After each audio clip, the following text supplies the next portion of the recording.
Hello everyone. I had a plan to present at least one topic on a book which is written in Odia language. Odia is my mother tongue. So I had a long dream to present something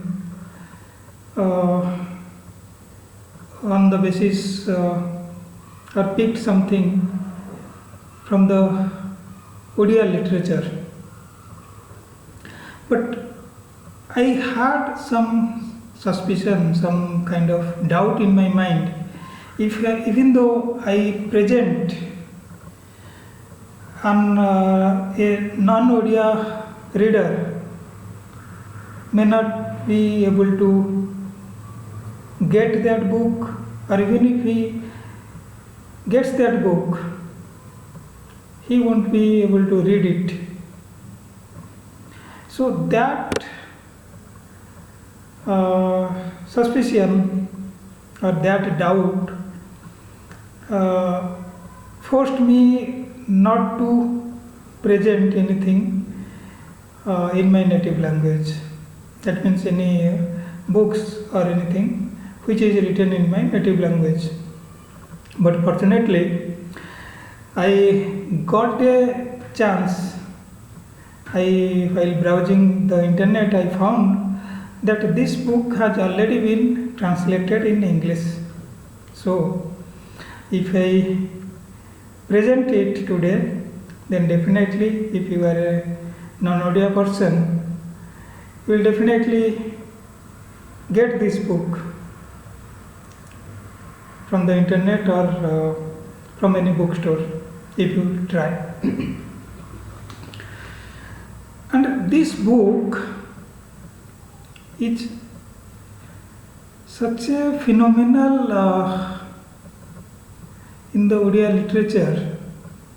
If you ask any person, any Odia person who has kind of interest in literature, he would definitely recommend this book.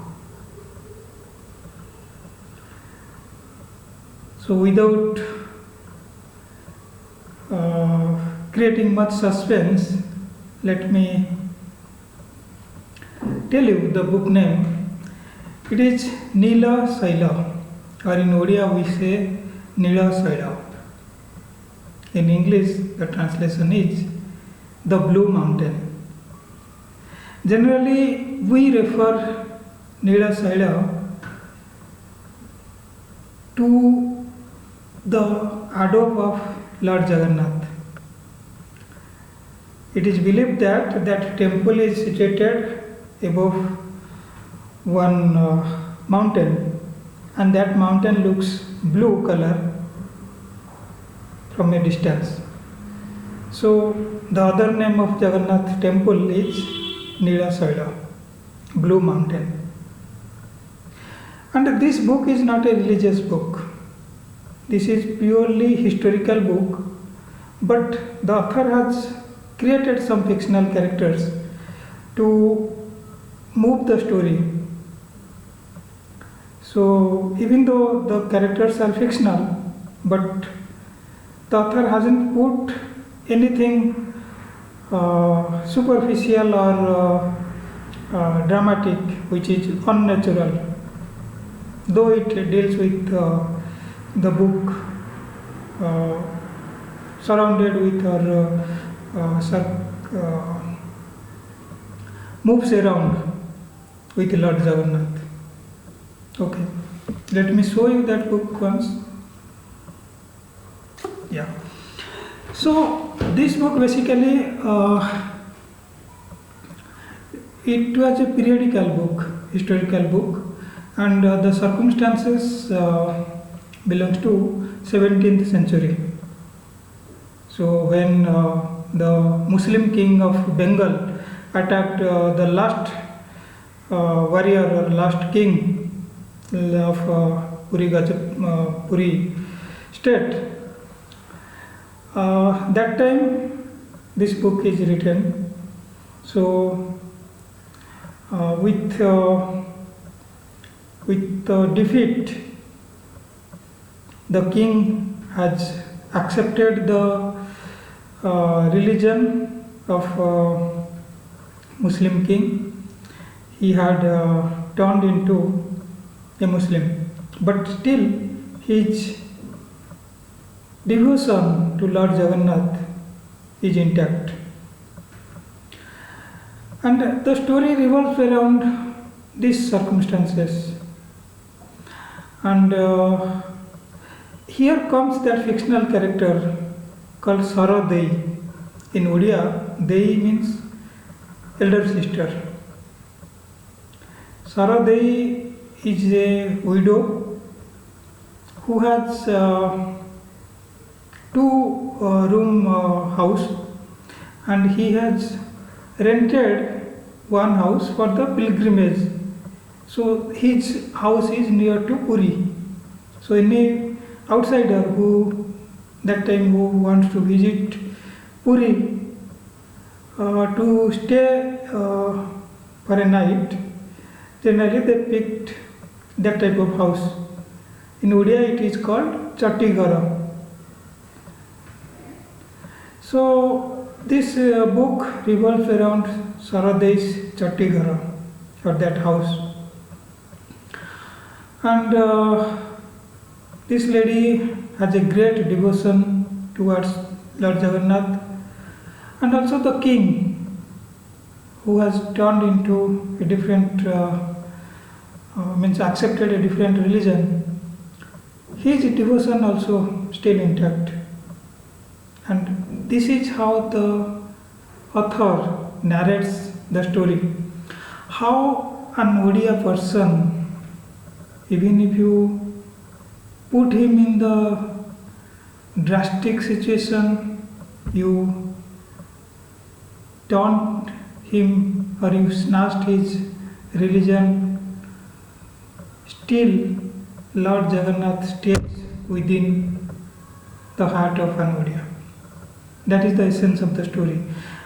And one beautiful circumstances happen in this book. Generally, I don't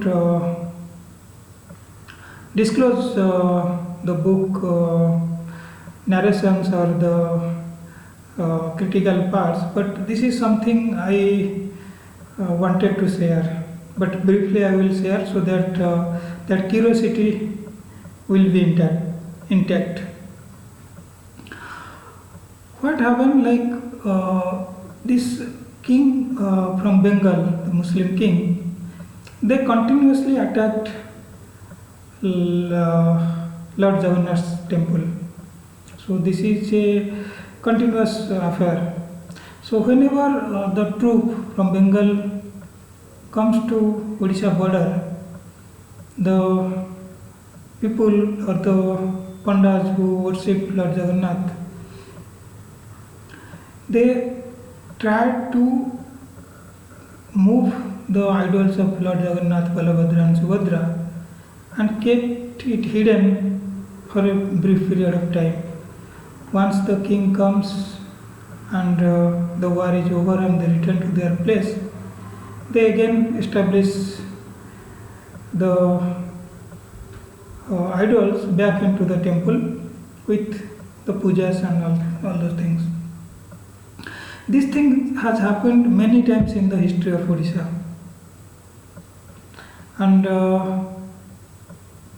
this widow Saradei, she wants to make a visit or want to have a darshan of Lord Jagannath at least once in her life. And in circumstances, she has been raped, and she was suffering and kind of in her deathbed. But her wish was to have a look of Lord Jagannath. And here comes that twist. So receiving the news of Muslim king has arrived with his troops, the soldiers have put or have taken away Lord Jagannath, Balabhadra and Subhadra to a remote place in the Chilika lake. So while moving to that place, it was a rainy night, they decided to stay at Saradai's Chatighar. And that time Saradai is in the other room. She was completely kind of devastated, weak, mentally, physically. But in that phase, she sensed the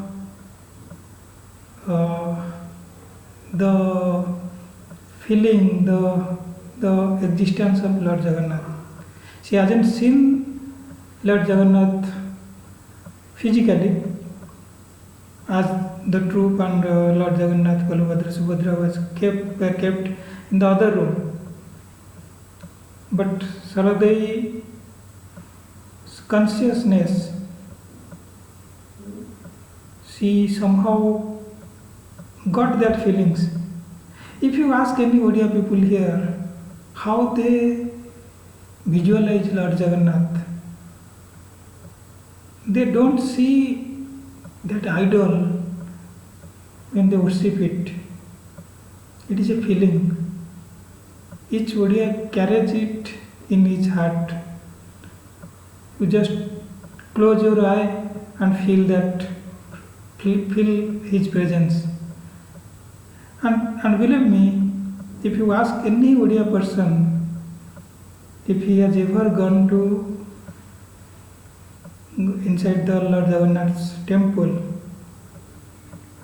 and if you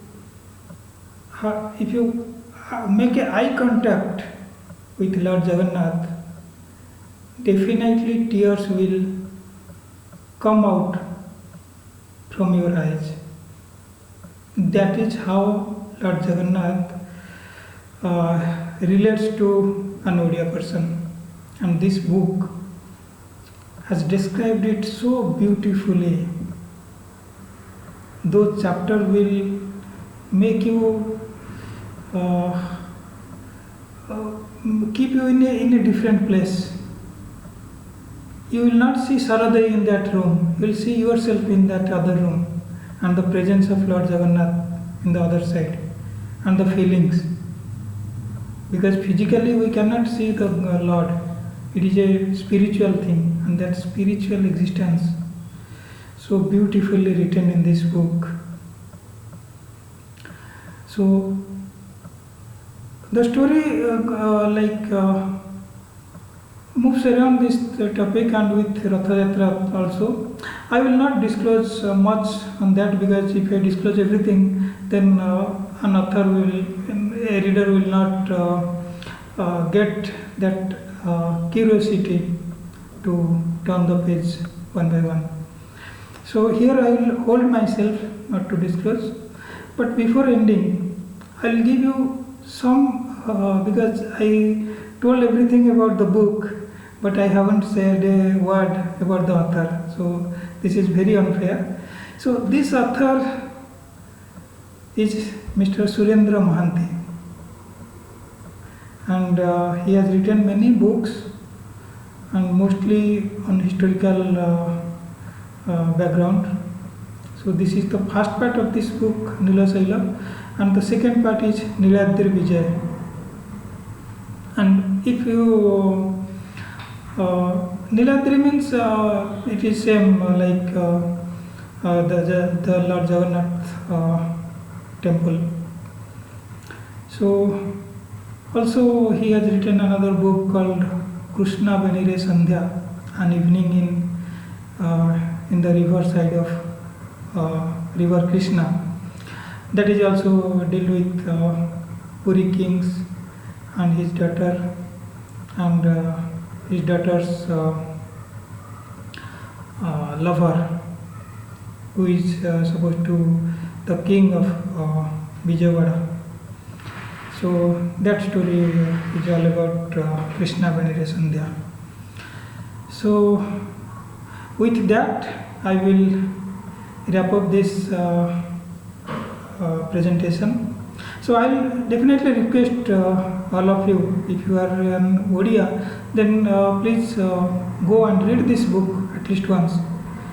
And trust me, this book, as it is written on the background of 17th century, you will not find interesting in the beginning. Still, I'll suggest just read it. Just turn your page one by one, and gradually you will be entrapped in that book's narration and flow. But in the beginning, it will not be so interesting. So have patience and read at least once. And if you are a non-Odia person, I would suggest to check the English version of this book, the same name, Neela Saila, written by Surendra Mohanty. I'll put the description in the comment section. So that's all for today. Thanks for watching. Take care. Goodbye.